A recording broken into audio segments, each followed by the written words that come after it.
Welcome to In Edina, a program about the people, places, and activities all in the city of Edina. I'm your host, Lillian McDonald, and this broadcast is all about how to cut your commute, save a little drive time. The city of Edina has got some ideas for you, not just how to get around town, but how to get around the metro.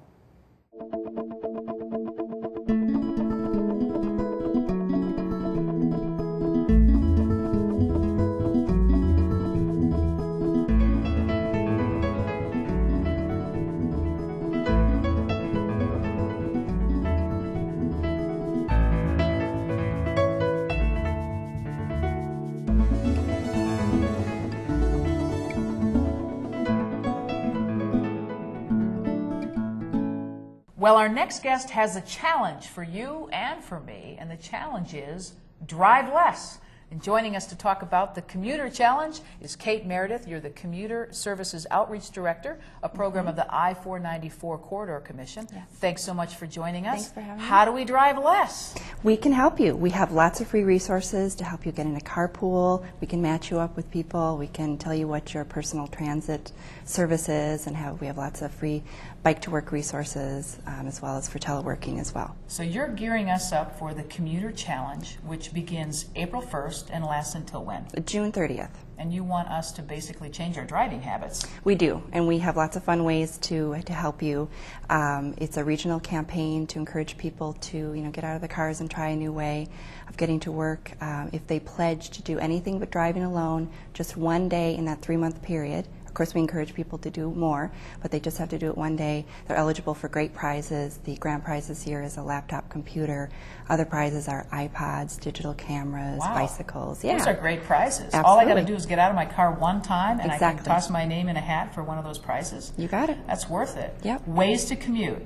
Let's rattle them off, because Okay. there's lots of ways. I always think out of way the bus, but that might not be convenient for me. But there's other ways that I can cut down on drive time. Definitely. For people especially who have a suburb-to-suburb commute, carpooling or vanpooling is a great option. We can match people up with others who have a similar commute and a similar schedule. So we get the ball rolling for them, and then it's up to them to contact the people. Vanpooling is great for people with longer commutes, and it's a more formal program, and we help set that up for people who have, at least a 15-mile one-way commute. Transit is an option. It's not as good in the suburb-to-suburb commute, but we help people, what their personal transit itinerary is. And what the route is. They got to the get route from here to is. there, and Exactly. it's not just all about work. I mean, what if you're just going out for the night and you need a place to go? You can try a carpool or the light rail or the bus Exactly. route or Yep. the van ride. Now, the Commuter Challenge, this program is actually about 6 years old now, right? It is, yep. And this year you're having a team competition as well, Yes. which is kind of exciting. It's very exciting. We want to step up people's efforts and give them an incentive to do that. So groups of up to 10 people, it can be neighbors, coworkers, friends, get together and they compete with other teams in the metro area. It can be any combination of any non-drive alone mode, carpool, vanpool, transit, biking, walking.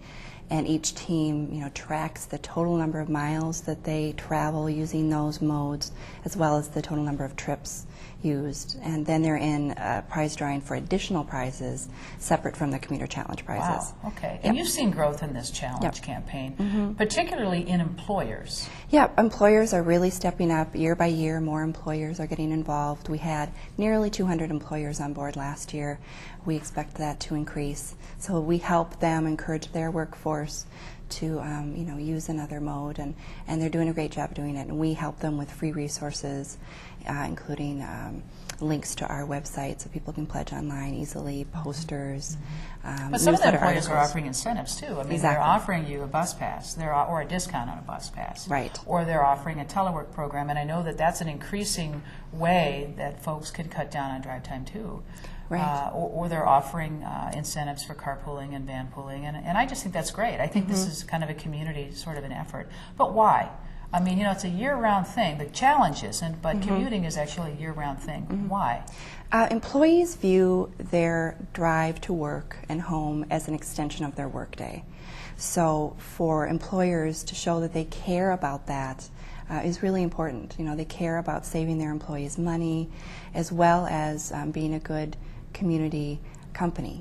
It's that they care about reducing traffic congestion and improving air quality in our shared communities. It's a good day all around. Absolutely. So cut down on the drive, join the Commuter Challenge. Yep. Beginning April 1st. We also want to promote May 14th's event. What's on that day? Right. May 14th is the Twin Cities Bike Walk to Work Day. There are lots of events going on. There are some planned rides into various locations, so people can go online and find out more about that. And to go online, we want to go to www.494corridor.org. Exactly. Great. Yep. All the information will be Thanks there. so much Thank for you. hooking up riders and employers and everybody as we get around town. Thank you. Appreciate it. I think I'll jump in on the challenge. We will help you.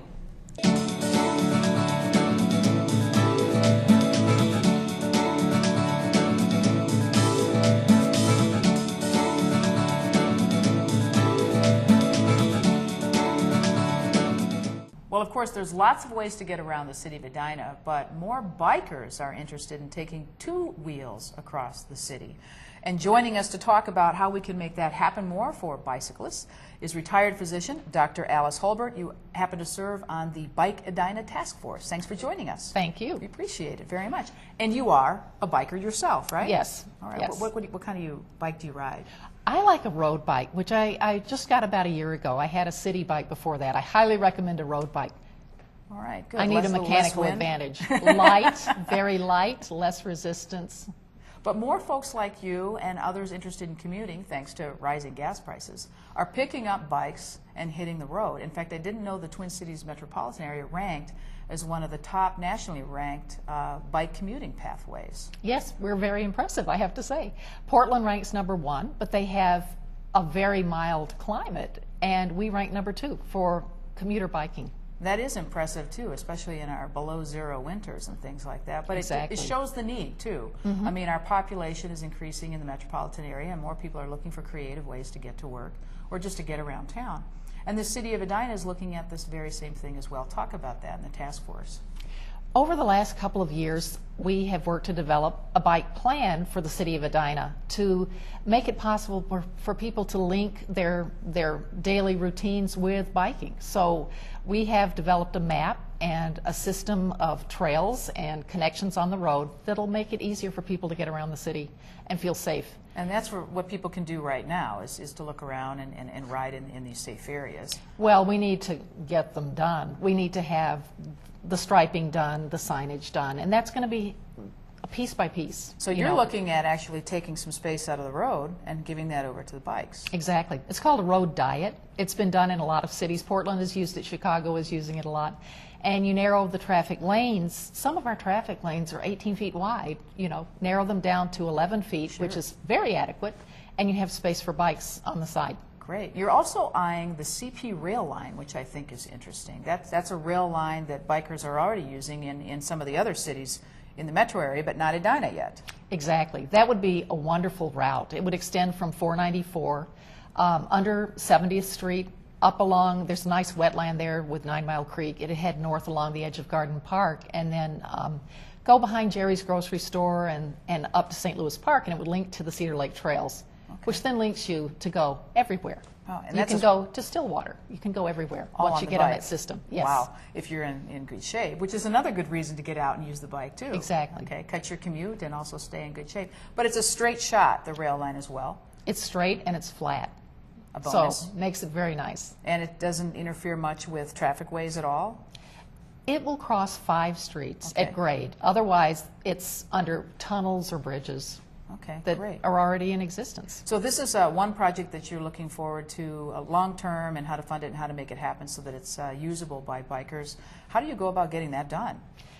Right now, the lead agency on that is Three Rivers Parks, and they have pulled together representatives from all of the cities that would be impacted by developing the trail. And they're starting a feasibility study. It's a long process, but it's started, so that's good. That's great. When you look back, Edina didn't really plug into the bike system, but a lot of the other suburbs already have, which is why Edina is starting to hop on now. Exactly. Okay, good. If people want to get involved, enthusiasts, bikers, commuters, just anybody who's interested in participating, what can they do? We do meet once a month, the Bike Task Force, and we welcome public attending and giving us suggestions at any time.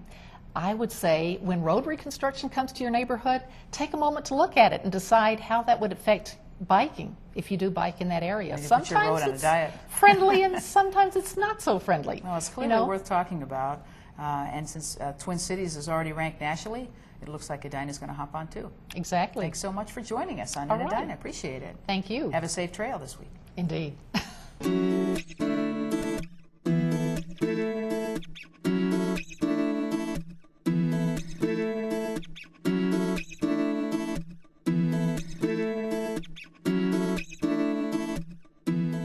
Well, the bus provides a huge service in the Twin Cities metropolitan area, and here to talk about ridership, Director of Customer Service, Bob Gibbons from Metro Transit. Thanks for joining us on In Edina. Pleasure to be here. You've been around for a long time. You've seen ridership go up. How high is it now?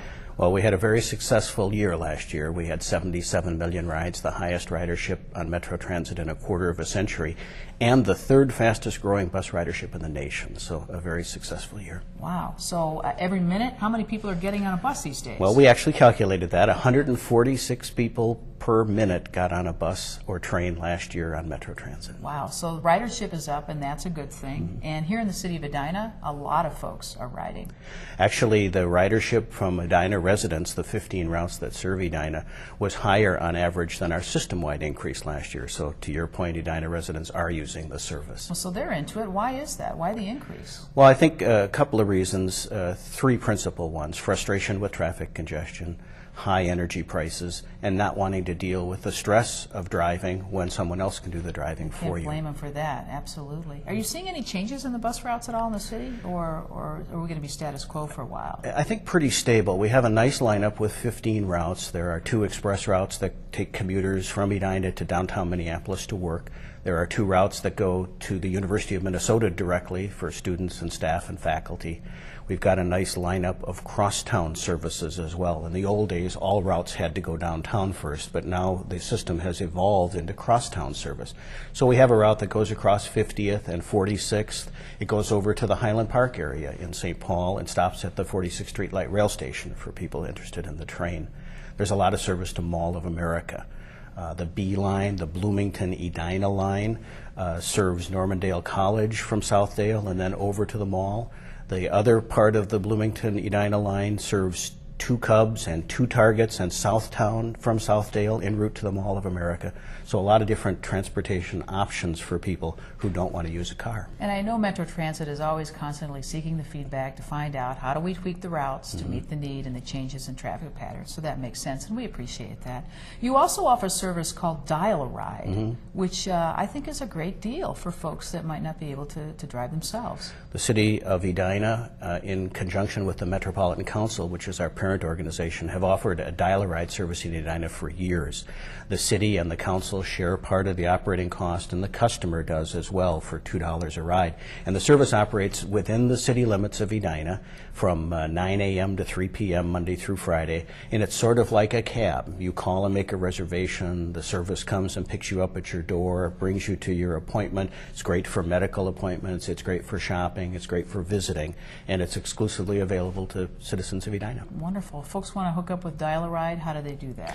They can visit our website or call our representatives, and they'll hook them up with the reservation service. Great. And give us your website, and then also that's how we can find out more route information as well. Metrotransit.org. It's a very robust website, and one of the key features is an online trip planner. So you can put in where you are, where you want to go, and when. It'll plan the trip for you. And we just added this past month a mapping feature, so you can not only see your route in words, you can see it on a map as well. Wonderful. Bob Gibbons, Metro Transit, thanks so much for joining us on In Edina. Happy commuting to you. Thank you.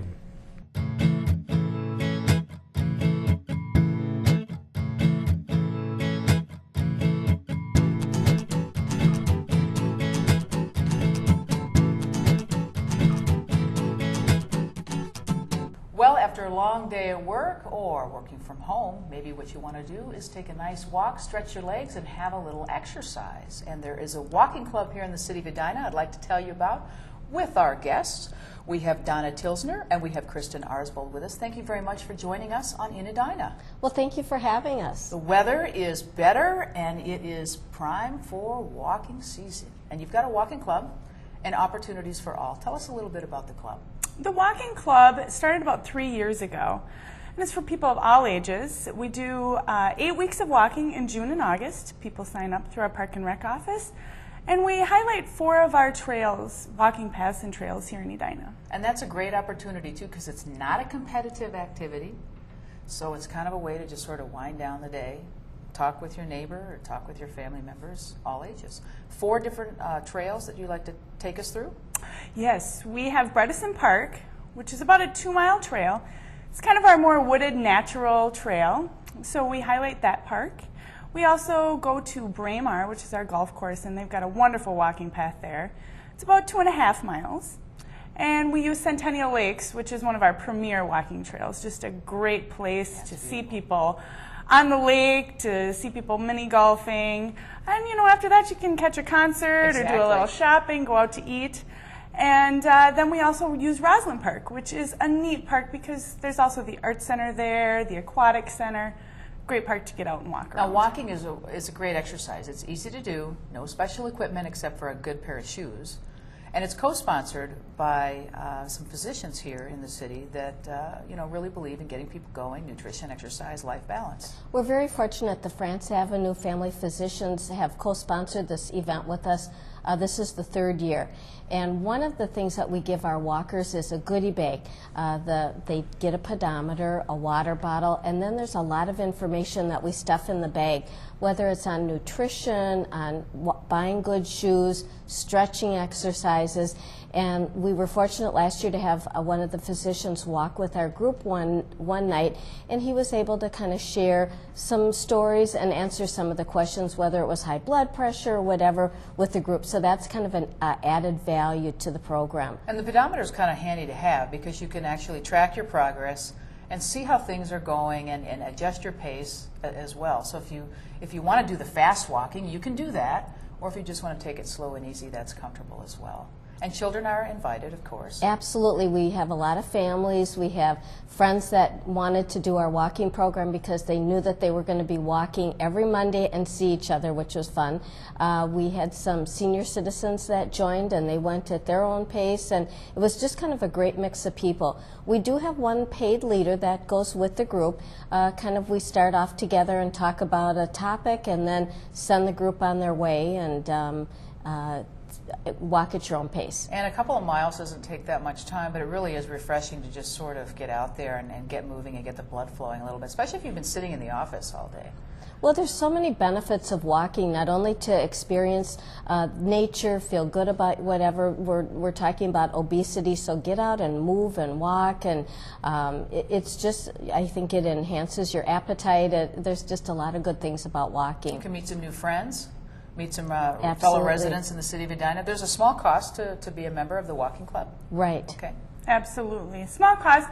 But another great thing about Edina is we've got 8 miles of scenic walking pathways. So, you can hop on your trail at your local park, take your dog for a walk, walk over to the neighbors through the park. I mean, there's a lot of opportunity for people to get out of the house now that it's springtime and get on those trails. If members want to join the walking club, what is the cost and how do they sign up? It's $21 per person, $37 for a pair, and they can sign up either online or come down to our office at the City Hall and sign up there, or even mail it in. We're very flexible. And it starts in June 23rd, on Mondays for 8 weeks. Starting at 6:30. 6:30, so be there and bring your shoes and hobnob with everybody else. Absolutely. All right, we'll see you on the walking path. Thanks very much. Thank you. Appreciate it.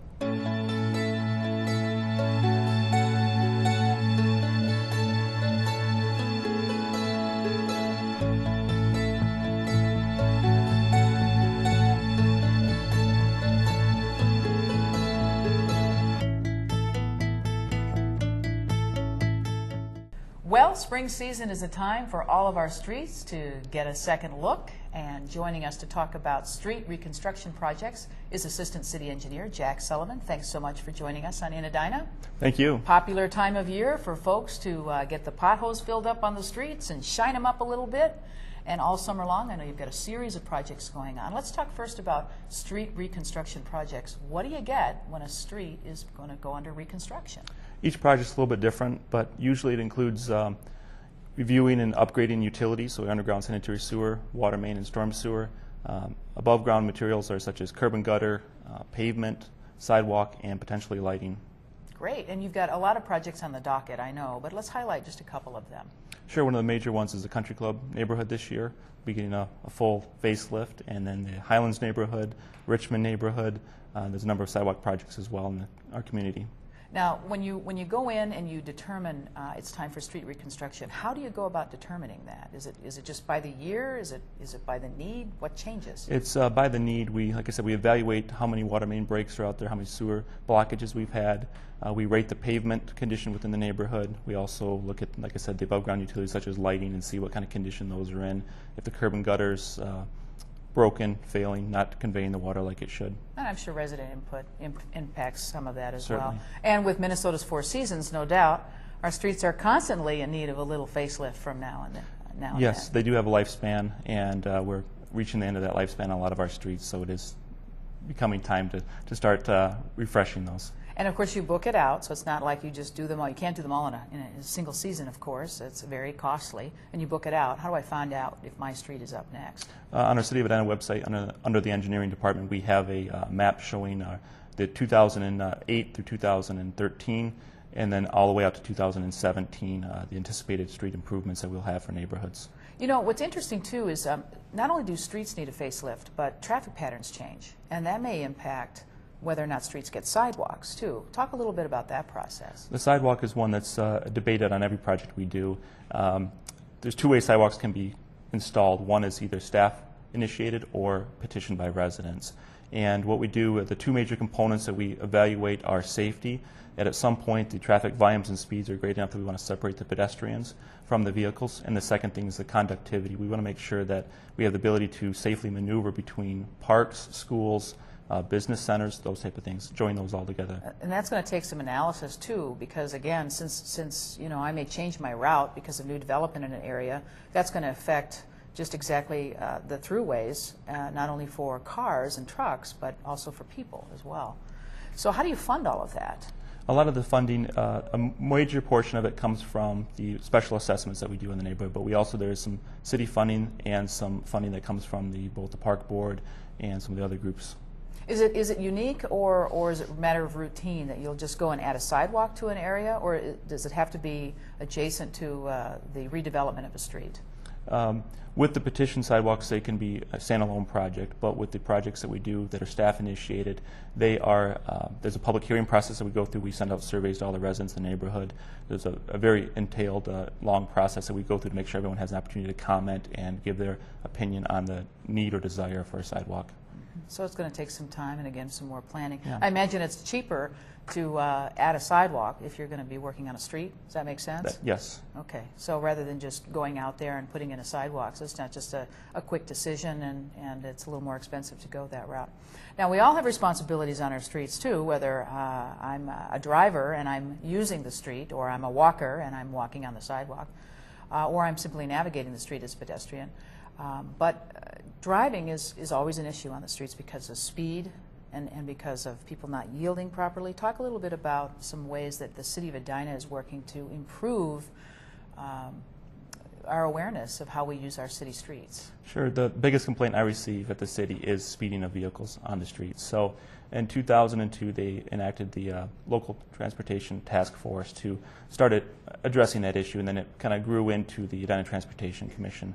So this past winter and rolling out this spring here, we'll be rolling out the Be the Pace Car, Not the Race Car magnetic bumper stickers for vehicles to help remind and educate drivers of the responsibility to be a courteous and law-abiding citizen on these streets, and to yield the right of way to the pedestrians, and stop at stop signs and drive the speed limit. Now, the speed limit? Speed limit is 30 miles an hour through the majority of our community. And what's happening? Because people are changing their traffic patterns, they're kind of used to driving on a street that moves a little bit faster, and so they're just taking that into the neighborhoods? Or I'm sure there's a laundry list of excuses for speeders. But, you know, is there some information that you're collecting on that, or why the habits of drivers is impacting our city streets so much? You know, I don't think we can pinpoint it to one thing. We've just seen if I could kind of use the phrase, just poor driver behavior has kind of gotten worse over the years, or at least the perception of it has gotten worse over the years. So we're trying to find ways to go about it a little bit differently than putting a police car out there, or putting more stop signs on the street, or putting some other measures to make that happen. We're trying to do a little more educational, a little more softer approach, and in this case anyway. It's a partnership. Yes. So this is an educational campaign to sort of remind us, slow down, be the lead car, be that pace car, slow down, and then make sure that those that are behind you are going 30 miles an hour in the residential area as well. Any hot spots you want to mention? All of our community is a hot spot. All right, that's a fair answer. All right, well, we'll be the pace car and not the race car, and I really appreciate all the work you do as you work through the city's street system to shine them up and make them look shiny bright, and not only that, but user-friendly as well for pedestrians and for our traffic patterns. Thanks so much for joining us on In Edina. Thank you.